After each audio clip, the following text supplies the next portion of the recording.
नमस्कार, मी प्रगती चळवळीच्या माध्यमातून आपण सर्वांना एक अत्यंत संवेदनशील आणि मानवतेशी निगडीत आवाहन करत आहे. महाराष्ट्रातील धनगर समाजाचे प्रमुख श्रद्धास्थान असलेल्या श्री दुर्दैव तीर्थ क्षेत्रातील ग्रामपंचायत कार्यालयासमोर गेल्या जवळपास 3 महिन्यापासून एका वृद्ध आजीचा वावर आहे. स्थानिक नागरिकांच्या म्हणण्यानुसार त्यांचे मानसिक संतुलन बिघडलेले असल्याचे दिसून येते.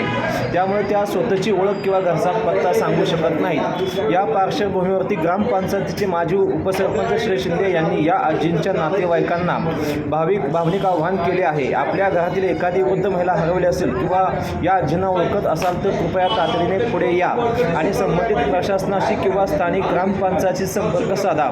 तसेच ग्रामसेवकांनी या प्रकरणी अधिकृत नोंद संबंधित पोलीस ठाण्यात करून कायदेशीर प्रक्रिया सुरू करावी अशीही सूचना करण्यात आलेली आहे. आपण सर्वांनीही या व्हिडिओला जास्तीत जास्त शेअर करा. कदाचित तुमच्या एका शेअरमुळे या आजी पुन्हा त्यांच्या कुटुंबापर्यंत पोहोचू शकतील. लक्षात ठेवा, आज त्या कोणाच्या तरी आजी आहेत. माजी सरपंच दुर्दैव एक अशी वयस्कर महिला आहे, तर लहान मुलांना त्रास देत आहे. तर ती काठीनं पिठीनं तानातानी करत आहे. तर ती कुणाची असेल तर त्यांनी घेऊन जावे. 3 महिने झाले इथं आहे, तरी विनंती आहे जर ज्याचे असेल त्यांनी घेऊन जावे. तुमचं नाव काय पूर्ण? सुभाष सावता शिंदे. गेले 3 महिने ही वृद्ध जी महिला आहे या ठिकाणी वेडसर आहे आणि बडबड करताना दिसते. तुमच्या लक्षात कधी आली ही बाप की महिला इथे या ठिकाणी? 1.5 महिना झालं आमच्या लक्षात आले. पण ते आज आम्हाला इथं बियाचा कार्यक्रम वाटपाचा होता शेतकऱ्यांचा. ती समजा शेतकऱ्यांनाही आणायला लागली. अच्छा. मानसिकरित्या रुग्ण आहे अशा पद्धतीने ही महिला आहे. बरोबर. आणि एक्झॅक्ट 2 ते 3 महिन्यापासून या ठिकाणी आहे. 2 ते 3 महिने उपद्रव मुलांना किंवा आज तुम्ही या ठिकाणी बियाणे वाटपाचा कार्यक्रम असल्यानंतर शेतकऱ्यांना त्रास देणं वगैरे अशा पद्धतीचं या ठिकाणी झालेलं आहे. याची काही पोलीस कंप्लेंट आपण नोंदवलेली नाही नाही नोंदवलेली. ते आता ग्रामसेवकला सांगून ती नोंदवायला होतो. अच्छा, ग्रामसेवकला आपण आज चर्चा करणार आहात आणि नोंदवायला लावणार आहे. या ज्या वृद्ध महिला आहेत ज्या कोणाच्या असतील त्यांनी ती घेऊन जावे.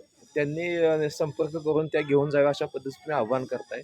पण दुर्दैव ग्रामपंचायतच्या हद्दीमध्ये अशी घटना पहिल्यांदा घडते का? पहिल्यांदाच घडते. अजून एक महिला आहे. अजून एक महिला आहे का? माणूस पुरुष वर्ग आहे, असे पुरुष वर्ग पण येतात. अच्छा, म्हणजे एक 2 ते 3 केसेस या ठिकाणी अशा आहेत. ज्या ह्या वृद्ध महिला आहेत त्यांना त्यांचे मुलं जे आहेत किंवा नातेवाईक त्यांनी अशा पद्धतीने सोडून देणे योग्य वाटतं का तुम्हाला? नाही, योग्य नाही वाटत. आम्हाला योग्य वाटत नाही.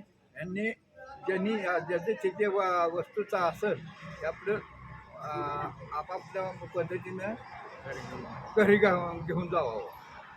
आपले आई वडील म्हणून सदस्य म्हणून घेऊन जावं. कोणाच्या तरी आई आहेत, कोणाच्या तरी आजी आहेत, त्यांना सुरक्षितपणे त्यांच्या घरी पोहोचवणे ही आपल्या सर्वांची सामाजिक आणि मानवी जबाबदारी आहे. अधिक जनहिताच्या आणि समाजहिताच्या बातम्यांसाठी @प्रगती चळवळला सबस्क्राईब करा, व्हिडिओला लाईक करा, शेअर करा आणि बेल आयकॉन दाबायला विसरू नका. धन्यवाद.